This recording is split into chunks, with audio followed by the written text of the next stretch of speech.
This video is to show our QPro users how to use the stock cleanup feature.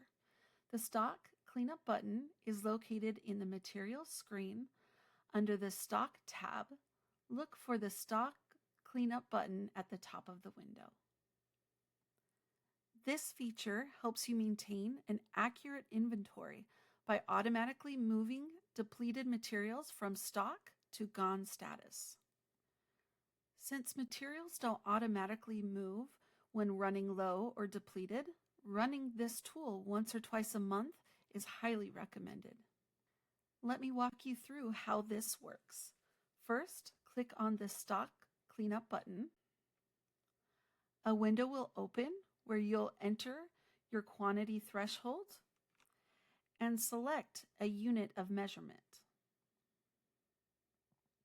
For example, if you select square feet and enter 1, any material measured in square feet with a physical balance less than 1 will be included in this list.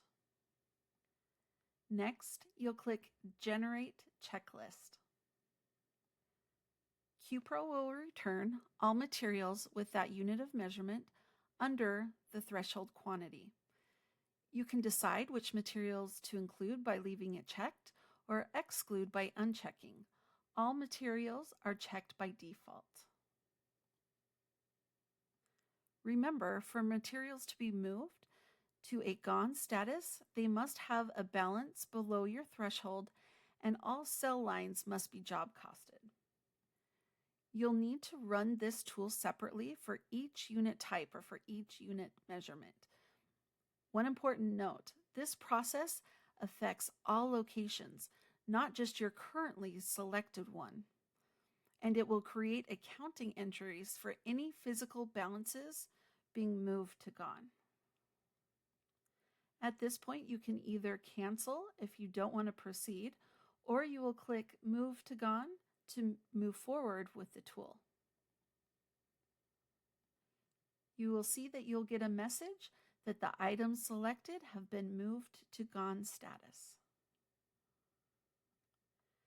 You will be able to see your items now in the Gone tab. And that's it, a simple monthly task that keeps your inventory clean and your reporting accurate. Thanks for watching.